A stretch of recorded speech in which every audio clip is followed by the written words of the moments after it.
Hey guys, so we're here back again with another review, and today we're finally going to be taking a look at the Horsemen Studios Mythic Legion's Reinforcements Skeleton Legion Builder. Now before we get into it, let us first take a look-see at both the front and the back of the packaging. So without further ado, let's get into it. Now before we get into the meat and taters of this review, the Skeleton Legion Builder does come with a plethora of accessories. First up, our skeleton does come with the longer version of the broadsword that has become quite standard in this line, as well as this little teeny tiny dagger. But to be honest with you, I don't have a whole lot of these, so I'm not entirely sure if this is a standard weapon in this line or not. Next up, he comes with this absolutely massive battle axe, which has also become quite standard in this line, especially amongst the 1.0 style figures. Now it should be worth noting that the diamond-shaped pieces on the top and bottom of this weapon can be removed and replaced with other accoutrements, or if you so choose, you can also take off that little spike there and replace it with this extra axe head. So lots of versatility with this weapon. You guys know me, I like me some options. And last but certainly not least, the skeleton does include a pair of shoulder pauldrons and a belt, which as usual you can use to store the weapons in. So with that being said, let us move on now to the aesthetics and articulation. Taking a closer look at our skeleton here, and this is actually not my first rodeo with this figure.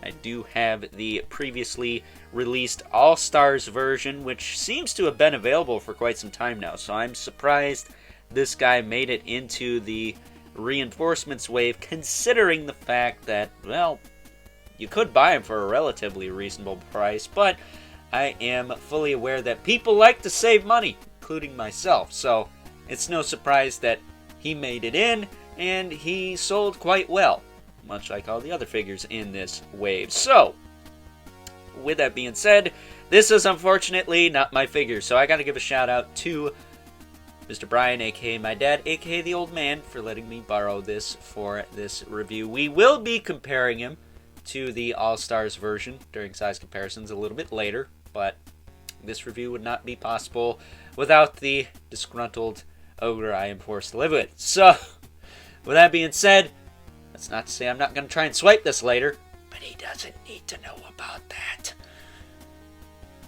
But looking at him here, he seems a bit darker in color than the previous release.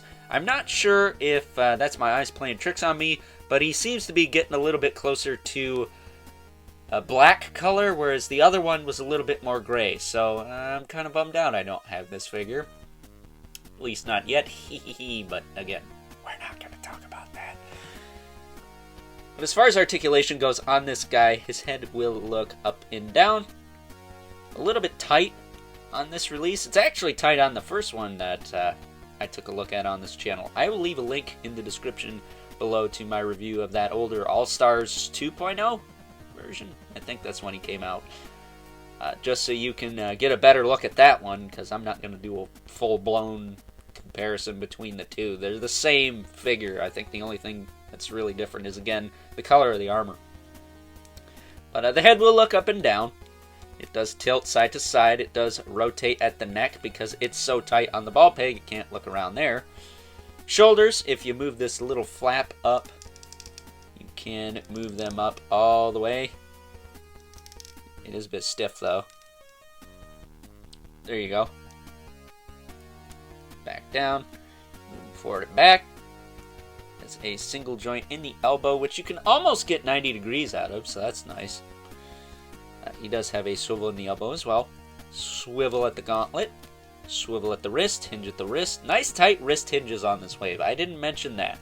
For all the kind of whatever waist swivels, which on this guy it's still kind of the same. It's a little bit looser than normal, but he does also have that ball joint, so you can move him forward and back.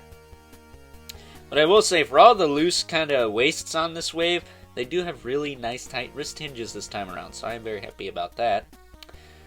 His hips can kick forward and back. Nice tight hips too. Out to the side. Yeah. Kick pretty far. Back down. Single joint at the knee. Get about 90 out of that. And I will say the knees on this guy seem a little bit straighter. I think on Malleus and Tibius they were a little bit warped, kind of going out. So when you bent the knee, the leg would kind of kick out just a little bit. That didn't bug me personally, but it's something of note.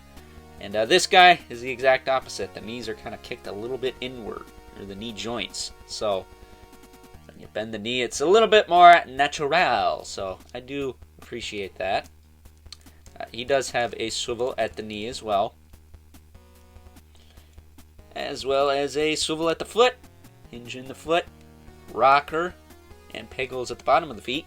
For the display stand, he does not come with, but you could have actually bought some stands direct from Four Horsemen. They did have some available. Not sure if they still are or not, but if you're like me and you collect many different toy lines, you have some McFarlane DC Multiverse stands lying around that do work nicely with these guys. So, with that being said, let's get this guy geared up, take a closer look at some size comparisons. First up, here is our new Skeleton Legion Builder next to his All-Stars counterpart and the Skeleton Soldier. Next up, here he is alongside a couple other members from the congregation of Necronominus, Malleus, and Tibius. And last but certainly not least, we have our two regulars, Brother Mandibulus and the 11 Spawn, who as usual towers over everyone. So with that being said, time to wrap things up. Some final thoughts. Overall, and what else can I say about this figure other than you can't go wrong with a Mythic Legion skeleton, man. No matter what it is, whether it's an army builder or a named character, in my opinion, they are all fantastic additions to any collection, Mythic Legions or otherwise, because, you know, you can use these guys in other displays. They have a very kind of neutral vibe to them. I could see a lot of people using them for some Jason and the Argonauts type scenarios just because of how versatile these figures are. And this guy is, of course, no exception to that rule. This guy is awesome. Really, the only gripe I have with this figure is that it's not mine, it's my dad's. And unfortunately, after this review is over and the URL is taken, the photo is taken for the URL, I should say, I have to give it back, even though I really don't want to. I also like living here. So, with that being said, I would highly recommend you pick up as many of these guys as you can next time this Reinforcements lineup is offered.